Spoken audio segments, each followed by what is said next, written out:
It seems like every year Xbox fans go through some kind of crisis, myself included, man. I've been there. I've had the bad times. I've had the good times. I'm part of the memes and things like that. I get it. I'm hip. I'm with it. I get that I've had my own kind of meltdowns when it comes to Xbox and my own, feelings at things that they've announced. And, as a diehard Xbox fan, I'm still not 100% sure about what they're doing or where they're going or if it's going to be the right place for me 10 years from now, But as of this moment right now, I'm all in for Xbox, and it's the best place to play your games. It's a sad thing that we have gamers that threaten to leave something, then, I mean, that's fine. But just think of it this way. Like, I always equate console wars in gaming to NFL football or baseball or basketball or whatever kind of sporting event you want to put. If your favorite team doesn't win a Super Bowl, do you threaten to go like another team? Do you go up to them and go, hey, if you guys don't win this year, I'm going to go start liking this other team? No, of course not. That'd be ridiculous. I think the same thing applies to consoles. There's room enough for multiple consoles.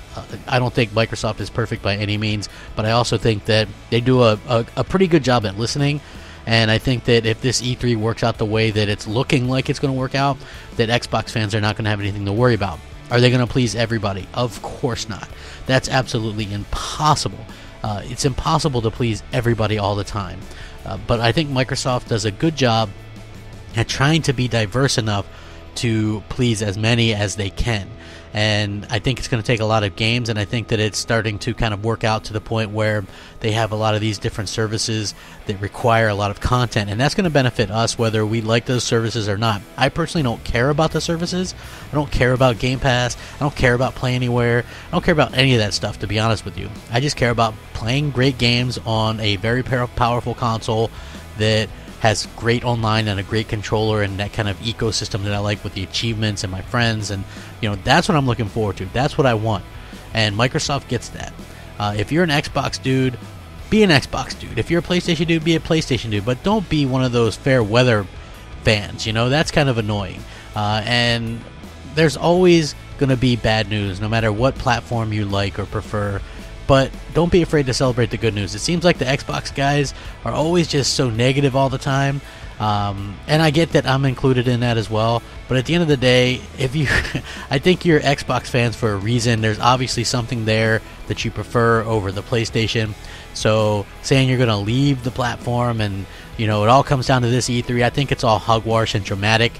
Microsoft needs to have a good E3, but they could have the worst E3 of all time and show Kinect 3 with Kinectimals 2, and I have a feeling that 99.9% of you are still Xbox dudes at the end of the day, and that's just how I feel about it. And it's kind of, don't be afraid to cheer up and to think positive for a change. I think Microsoft has been receptive to kind of giving us what we want. We've had one bad year, 2017, and even since the end of that year, we've had nothing but good stuff, right? I mean, if you think about being a Sony fan for once, right? They launch with Knack and Killzone. They get a below average game a few months later with Infamous Second Son. And then it's like Drive Club and The Order 1886. Imagine being a Sony fan, right? They didn't get anything for almost 3 years. I mean, they get a couple things here and there, but it was like they didn't get anything for 3 years. And that's not the only time that that's happened for those people either, right? Like, they have struggles all the time, and, usually the beginning of the generations for them is really bad. And this is the case for the PS4. So they have multiple bad years, and nobody says a word. They have the head of their studio say, hey, we're going to have a sparse year, and nobody bats an eyelash. Xbox has one admittedly bad year, and everybody's ready to jump ship, and I find that to be disheartening as a fan. So be a fan, but being a fan means you're a fan whether you're 1-15 or 16-0. Just saying. Let me know what you guys think. Rack 'em up. Crapgamer out.